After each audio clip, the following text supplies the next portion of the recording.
All right, let's do the economy. I want to set the table with this one, and then we'll get into the immigration situation. We'll take a lot of your calls, too. And Talkback is working again. I love Talkbacks. I love calls, too. But Talkback's a lot of fun, so you can. And if you send a Talkback that's funny and pokes fun at Clay, we can play it on the air, and I can send it to him while he's on vacation with his family. As you know, he's on vacation for the next week. So if you say something funny about flute playing or something like that, we can play it on the air, and I can just text it to him and be like, hey, big guy, they're still thinking about you. They miss you. Here we go. CNBC's Rick Santelli this is really interesting, on trade deficit numbers. This is cut one. Let's hear what Santelli has to say. This is the trade balance, which is a deficit, expecting minus 143 billion. Wow, it comes in much, much smaller, minus 87 billion. And now this follows a 163 that gets converted to 162 billion with a minus sign, the worst since record-keeping 1989. Then we cut it in half to 87.6. 87.6 would be the lightest, and I have to really go back.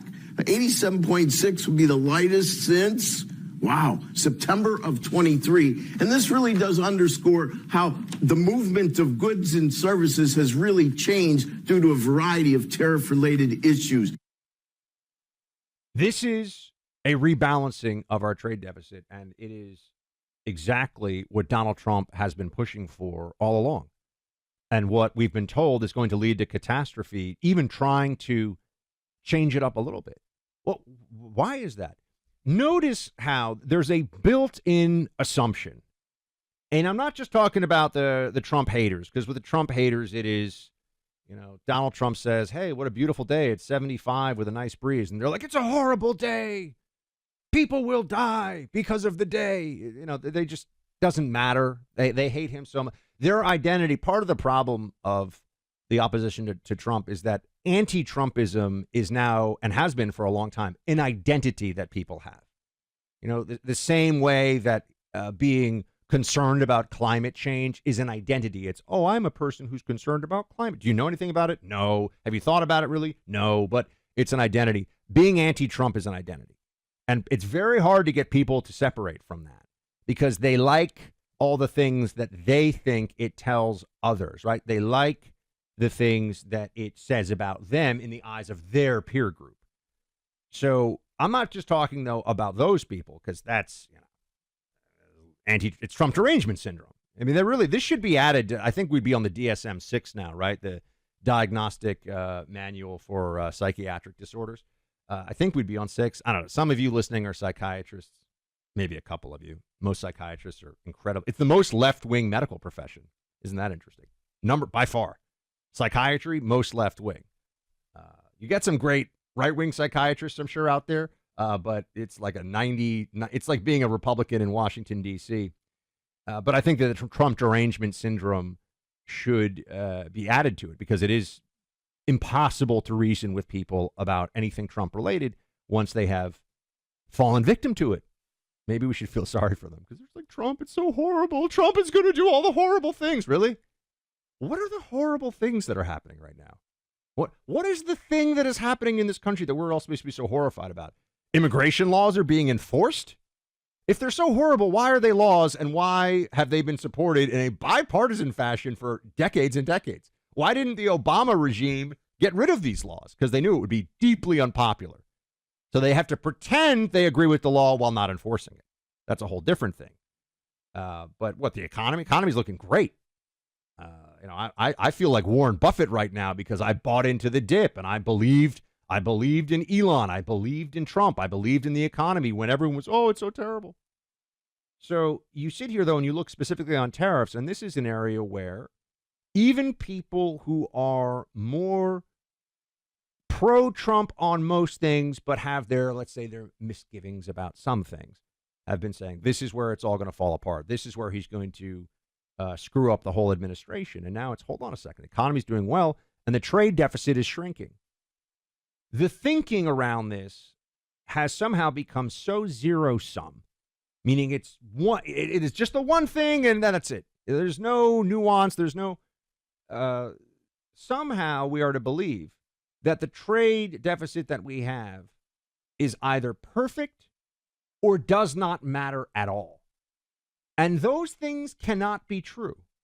That's not possible. Or it's the same way that when you try to cut any government spending, even though government spending increases year after year. I know, big, beautiful bill. We'll talk more about that as it continues to make its way through the Senate side.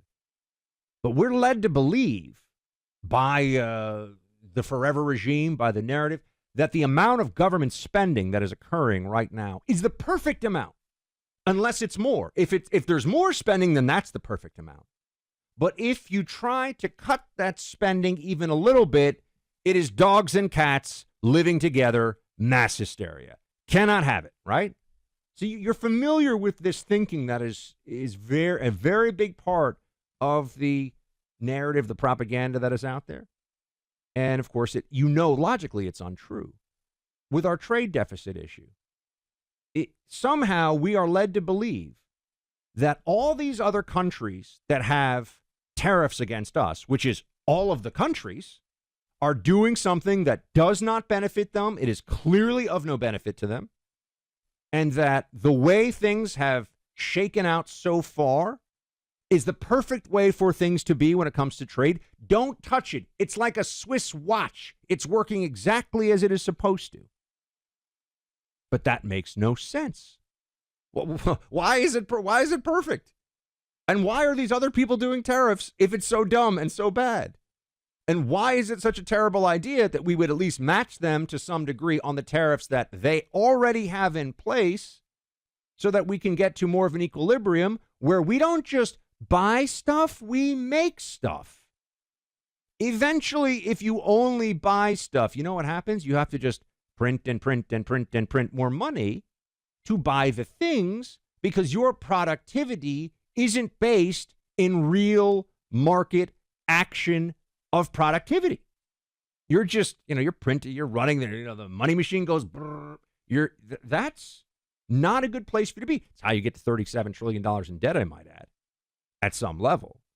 Handling these things in that way. Oh, we're the reserve currency. We'll just spend more money. Oh, somebody else will make all of our stuff. Okay, but they have to buy our debt, and they have to keep wanting to buy our debt. And then the tendency is going to be on our side for us to print more money to pay down that debt without the underlying productivity of the making stuff and doing stuff and manufacturing base that we need to sustain the quality of life that our dollars have gotten us used to. So Trump comes along and he sees this. And I mean, I know, Warren Buffett now is like, trade deficits are terrible. There's a fascinating video. I mean, I could probably find it from maybe 20 years ago. So not that long ago, but like 20 years ago, where he talks about, okay, well, if trade deficits mean nothing, what happens if we have one island that makes all the stuff that lives next to one island that buys all the stuff? And one island just makes stuff, one island just buys stuff. Eventually, the make stuff island owns the buy stuff island, because the only way that they can afford to keep being the buy stuff island is essentially a giant series of IOUs to the make stuff island. Now, I know this is, it's all so simple and it's more complicated than that. We could put a bunch of econ nerds or trade. The trade people actually are much better. The people who really follow trade are much closer to Trump on this than a lot of the people who are, I'm an economist from such and such, and let me tell you what's going on. Trump understands these basic market forces in the way that somebody who has had to live his life with the ups and downs of them can, and somebody who just wants to be considered smart by the faculty lounge and has never really done this stuff can't. And you're already seeing this start to come to fruition. And I want to also talk about the income numbers. Something that gets left out of this discussion so often is what we get money from the tariffs, right? People say, oh, tariffs are a tax. Yeah, but also we get money from them. And the United States was funded almost exclusively by tariffs until the 21st century, with the passage of a constitutional amendment for an income tax, which is a whole other conversation. That's a constitutional amendment. Might want to take another look at some point. But we've got plans. We've got plans. So we'll come back here and talk about the income numbers, and then also dive into the end of parole which is supposed to be temporary, the end of temporary protected status for some foreigners here. And the media hates this, of course, and wants you to be upset about it. But why is it temporary if it's not going to be temporary? Meaning not forever. We'll discuss that coming up here. But like I was just talking about how we're $36 trillion in debt, and Trump is giving us the opportunity to build a great economy, or build an even greater economy than we currently have.